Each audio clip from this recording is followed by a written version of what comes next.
Salutare și bine v-am găsit la un nou video pe acest canal. În acest video de astăzi am să vă prezint programul celor de la YouTube AdSense. Pentru a reuși să vă explic mai în detaliat ce ar trebui să știți despre acest program, o să merg pe canalul meu de YouTube. AdSense este programul celor de la YouTube și Google care îți oferă șansa să faci niște bani din canalul tău de YouTube sau din site-ul tău. Asta înseamnă că atunci când faci un video și îi lași pe cei de la YouTube să-și posteze o reclamă în video-ul tău, tu vei primi bani pentru acest lucru. Dar pentru a face bani din canalul tău, trebuie să te încadrezi în programul celor de la AdSense. Faci acest lucru doar îndeplinind criteriile pe care ei ți le cer. Două dintre aceste criterii sunt abonații și orele vizionate. Ai nevoie de 4000 de ore și de 1000 de abonați pentru a putea fi evaluat de cei de la AdSense.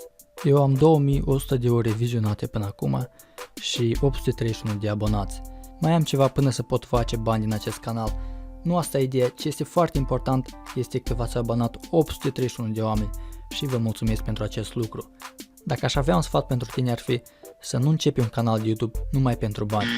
Pentru că sunt foarte multe canale și în România și în străinătate și peste tot, deci concurența este foarte mare. Așa că dacă vei începe un canal numai pentru bani, probabil vei fi învins foarte repede de concurență și de faptul că la început vei avea foarte puțin succes.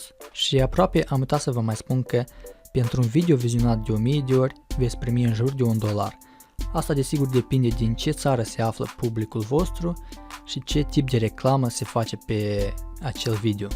Și mai ar fi încă ceva, nu uita să te abonezi la acest canal, să apeși clopoțelul și să dai like la acest video.